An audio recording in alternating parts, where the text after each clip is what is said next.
Muito bem, pessoal, vamos lá. Eu deixei uma pergunta, não foi? No bloco anterior. Existe algum cidadão não brasileiro no país? Sim. Se vocês abrirem o artigo 12, cadê a Constituição? Ela está aí? Assistindo a aula junto com vocês, ela adora, viu? É a protagonista de tudo. Não, não está ainda não? Ah, mas na próxima aula tente trazê-la, porque a gente precisa aproveitar o máximo desses encontros. Então, quando eu me referi ao artigo 12, parágrafo 1º, o ideal é que você esteja aí também fazendo a leitura dele. Vamos então. O texto diz, artigo 12, parágrafo 1º, aos portugueses com residência permanente no país, se houver reciprocidade em favor de brasileiros, serão atribuídos os direitos inerentes ao brasileiro, salvo os casos previstos nesta Constituição. Esse dispositivo se refere à figura do português equiparado, uma figura bem diferenciada, porque essa situação de equiparação só ocorre realmente com os portugueses, em razão, né, da nossa tradição com Portugal, fomos descobertos por Portugal e tudo mais. Vejam bem, o português, quando decide residir no Brasil, ele pode manter o status de português, de estrangeiro, e se equiparar civilmente a um brasileiro naturalizado. Essa equiparação a um brasileiro naturalizado, ela é no plano civil, mas se o português equiparado civilmente preencher os requisitos, ele poderá se alistar perante a Justiça Eleitoral e, neste caso, será o único no Brasil, o único estrangeiro no Brasil que não o único estrangeiro no Brasil que é cidadão. Então, é uma situação bem incomum, não é? Ou seja, é um cidadão estrangeiro. Em nenhum momento ele se naturalizou. É uma figura, né, estranha. Eu me lembro sobre esse tema de uma saia justa que eu passei em sala de aula, tem muitos anos, deve ter mais de 10 anos isso, mas eu nunca esqueci. Porque dando aula de nacionalidade, tentando, né, explicar melhor a peculiaridade da figura do português equiparado, eu disse assim, gente, o português equiparado, no momento, né, não muito feliz em sala. Gente, o português equiparado é como um ET. Eu quis dizer só uma figura diferente, né? Aí uma aluna na primeira fila, na primeira fileira lá de uma turma grande, presencial, levantou a mão e disse assim, professora, quer dizer que eu, portuguesa equiparada, sou um ET? Olha, gente, eu não sei de onde eu tirei, né, forças para dizer que, na verdade, era um elogio, porque o ET era uma figura iluminada, não é? A ponta do dedo iluminada. A turma riu, eu fiquei com certeza muito vermelha, mas a moça, gente boa, enfim, não ligou. Eu só fiquei preocupada em evitar, né, que o apelido fosse ET por minha responsabilidade. Mas, enfim, deu tudo certo, eu aprendi, nunca mais, né? Falei, né, dessa forma em sala, foi um mau momento, né, em sala de aula, mas ficou de aprendizado. Então, para dizer a vocês que a figura do português equiparado é uma figura diferenciada. É o único estrangeiro no Brasil que pode exercer os seus direitos políticos caso esteja devidamente alistado. Então, por isso aqui o motivo do asterisco, não é?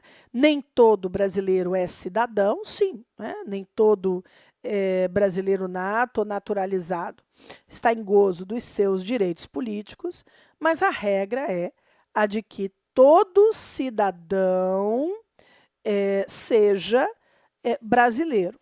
O asterisco para nos lembrar da situação peculiar do português equiparado, previsto no artigo 12, parágrafo 1º da Constituição, tá bom? Muito bem, turma. Então, se nem todo nacional é cidadão, a gente pode dizer que nem todos que possuem dupla nacionalidade necessariamente possuem dupla cidadania? Concordam comigo? Nem sempre quem tem mais de uma nacionalidade necessariamente tem mais de uma cidadania. A pessoa pode ser brasileira e italiana e exercer direitos políticos apenas no Brasil. Então, se nacionalidade e cidadania não são conceitos idênticos, claro que dupla nacionalidade não equivale necessariamente a dupla cidadania. Fechou? Bem, aí eu trouxe aqui para vocês conceitos relacionados à nacionalidade. O apátrida é aquele sem nacionalidade e o polipátrida, aquele que tem mais de uma nacionalidade. Flávia, como é que alguém nasce apátrida? Turma, basta que nasça em um país de ius sanguinis, filho de pais oriundos de uma nacionalidade majoritária de ius soli. Ai, o que é isso? Eu vou explicar melhor daqui a pouco com os conceitos, mas não é incomum. Você ter uma situação envolvendo o apátrida. A legislação internacional, defensora dos direitos humanos, recomenda que os estados facilitem a aquisição de nacionalidade das pessoas, porque a nacionalidade também está associada à própria identidade, não é? É um direito fundamental. Então, o ideal é que as pessoas não permaneçam sem nacionalidade muito tempo.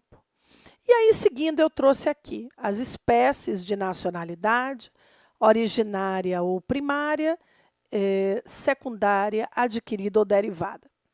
Bem, o nacional originário é aquele que adquire a nacionalidade em razão do seu nascimento, a partir do qual, minha gente, por critérios sanguíneos, territoriais ou mistos, ela será atribuída. Como iremos ver hoje ainda, as hipóteses de aquisição de nacionalidade originária aqui no Brasil estão presentes no artigo 12, inciso 1, alíneas A, B e C da nossa Constituição. São brasileiros natos, e lá nós temos essa narrativa. Depois, os nacionais, por nacionalidade secundária, adquirida ou derivada, passaram pelo processo de naturalização, também previsto na nossa Constituição, no artigo 12, inciso 2, e na Lei de Migração.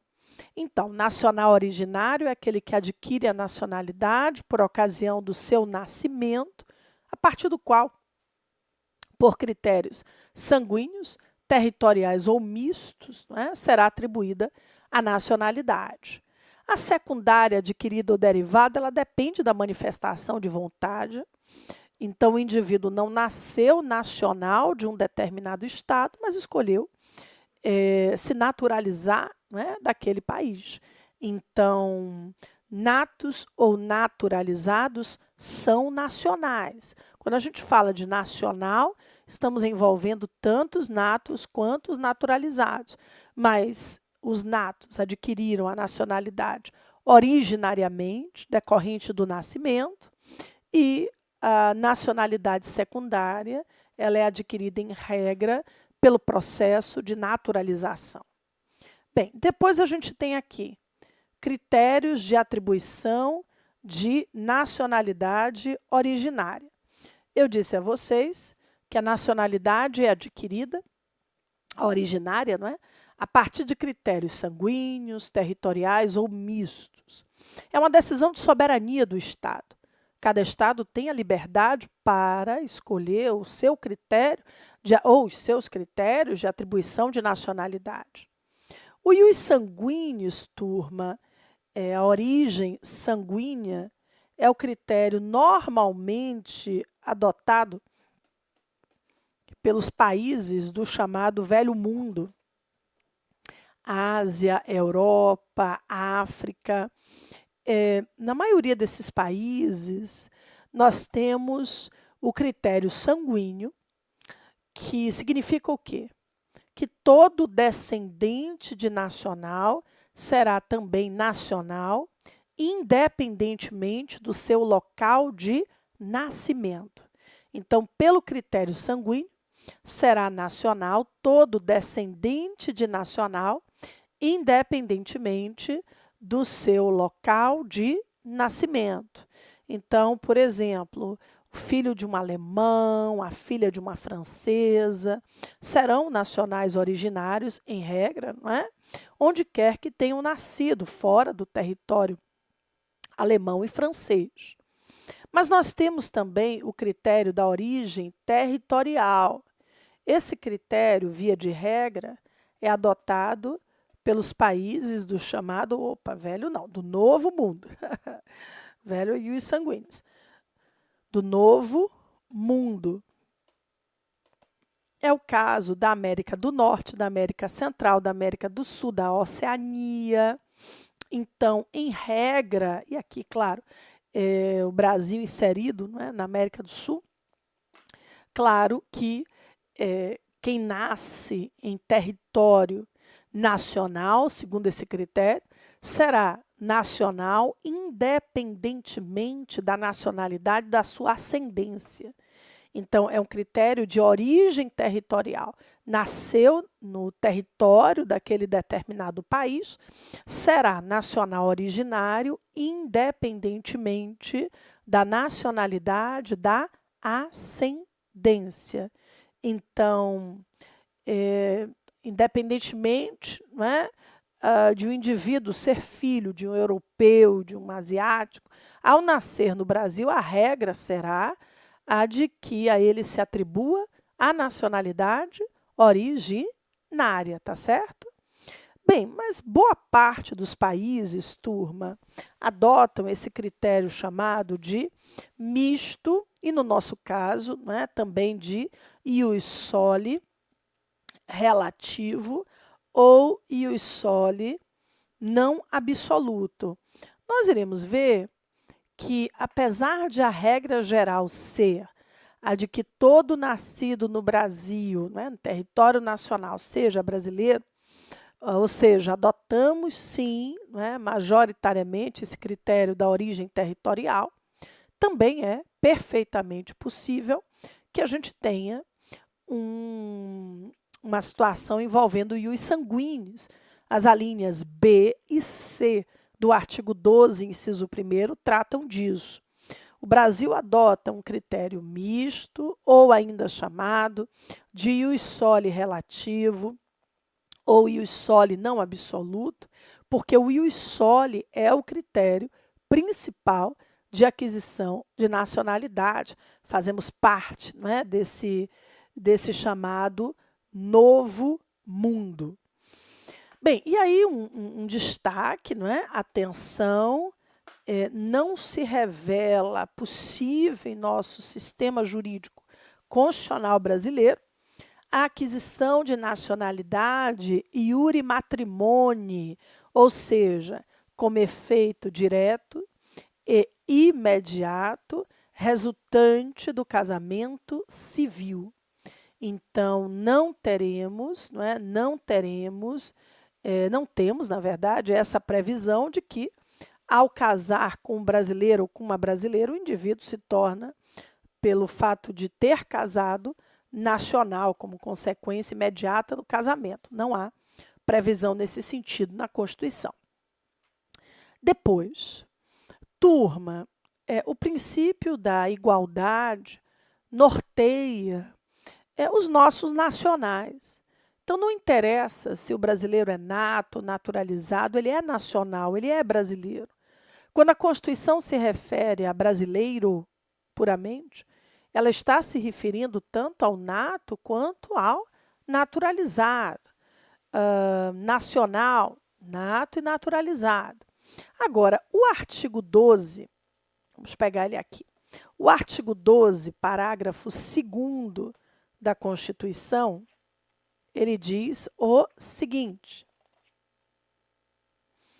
a lei não poderá estabelecer distinção entre brasileiros natos e naturalizados, salvo nos casos previstos nesta Constituição. Bem, a lei aqui diz respeito à norma infraconstitucional, ou seja, a norma infraconstitucional, ela não pode estabelecer a distinção de tratamento entre natos e naturalizados. Só que o texto afirma, salvo nos casos previstos nesta Constituição. Então, a Constituição de 88, ela pode estabelecer distinção entre natos e naturalizados? Pode. E ela o faz, né, nas hipóteses que a gente vai trabalhar agora. Olha só. Então, é possível que haja distinção de tratamento entre brasileiros natos e naturalizados? Sim, com relação aos cargos, com relação à função, à extradição e ainda à propriedade, né? Então, nós temos aqui essas 4 situações. Bem, observem, quanto aos cargos, há uma preocupação, turma, no texto, em preservar o cargo de presidente da República, a máxima autoridade, não é, do país, e também altos cargos na segurança nacional. E aí vejam, o artigo 12, parágrafo 3º diz: são privativos de brasileiro nato os cargos de presidente e vice-presidente da República, presidente da Câmara dos Deputados, porque o presidente da Câmara está no rol de substitutos do presidente. Nada impede que um deputado federal seja brasileiro naturalizado. Nada impede, ele só não pode o quê? Presidir a Câmara dos Deputados. Presidente do Senado, mais uma vez, nada impede que um senador seja brasileiro naturalizado. Ele só não poderá o quê? Presidir o Senado. Depois, cargo de ministro do Supremo Tribunal Federal. Aqui, lembrando a todos, não é só o cargo de presidente do Supremo, mas qualquer ministro do Supremo precisa ser necessariamente brasileiro nato.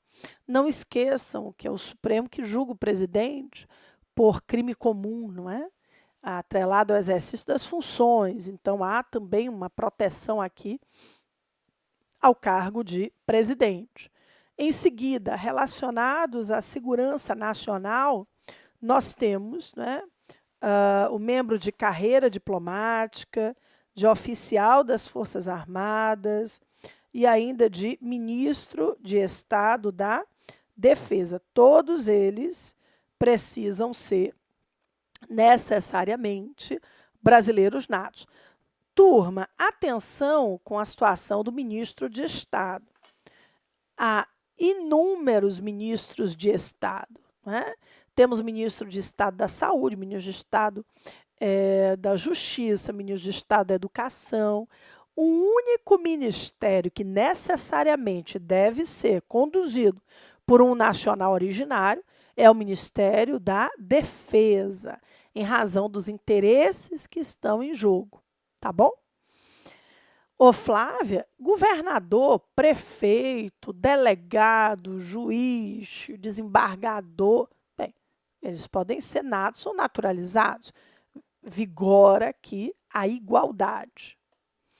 Depois, quanto à função, vejam, o artigo 89 da Constituição diz que o Conselho da República é órgão superior de consulta do presidente, e dele participam. Aí temos várias autoridades, enfim, líderes da maioria e da minoria das casas legislativas.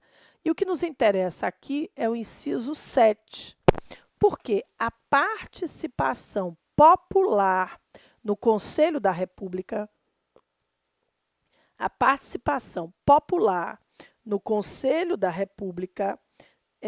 ela deve ser ocupada por 6 cidadãos brasileiros natos. Então, a participação popular no Conselho da República deve ser composta por 6 cidadãos brasileiros natos. Observem que nem todos os membros do Conselho da República precisam ser necessariamente brasileiros natos. Está até aqui, o inciso 6 do artigo 89 diz, né, que é o ministro da Justiça. Então, atenção, o ministro da Justiça pode ser nato ou naturalizado. Dos ministros, o único que precisa ser nato é o de Estado da Defesa. Então, turma, nesse inciso 7, a gente tem 6 cidadãos brasileiros natos com mais de 35 anos de idade, sendo 2 nomeados pelo presidente da República, 2 eleitos pelo Senado Federal, 2 eleitos pela Câmara, todos com mandato de 3 anos, vedada a recondução. A participação, mais uma vez, a participação popular direta no Conselho da República, esta sim, só pode ser ocupada por nacional originário. O artigo 5º, inciso 51, diz: nenhum brasileiro será extraditado, salvo o naturalizado, em caso de crime comum, praticado antes da naturalização ou de comprovado envolvimento em tráfico ilícito de entorpecentes e drogas afins na forma da lei. Bem, o que a gente extrai aqui desse dispositivo? Se nenhum brasileiro será extraditado salvo naturalizado, a gente pode daqui concluir, não é, que não há extradição de brasileiro nato.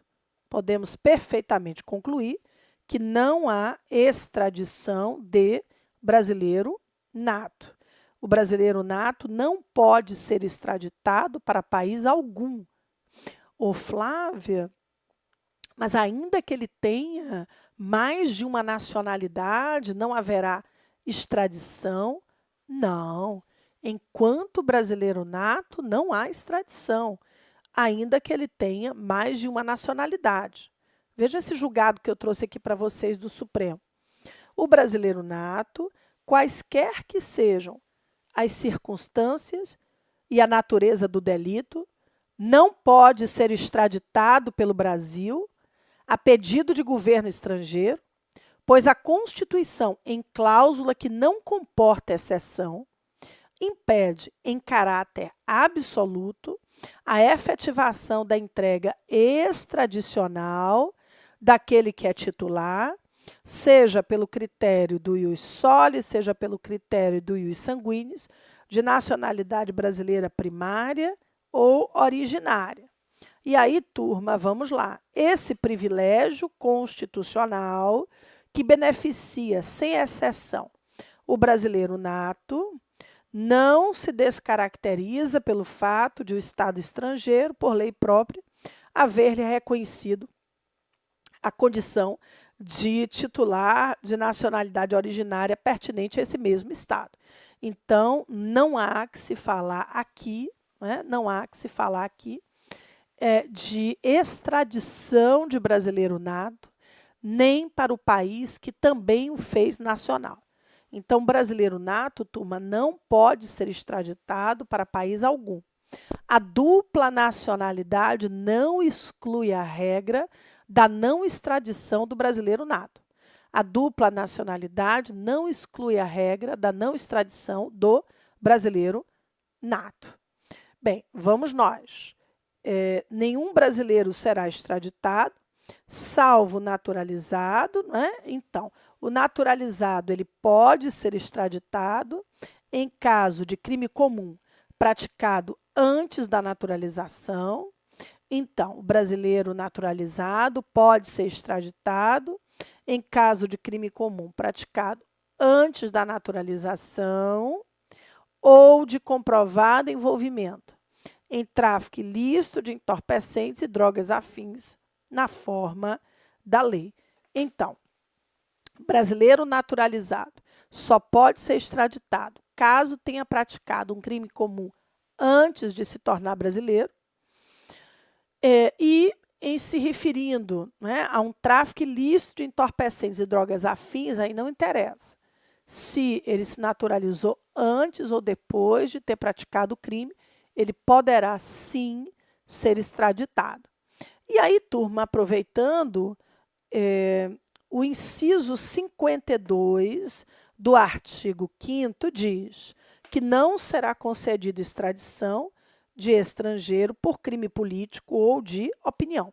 Então, claro, o estrangeiro não pode ser extraditado e nem o brasileiro naturalizado pela prática, né, de crime comum, ou perdão, pela prática de crime político ou de opinião. Fez sentido? Maravilha.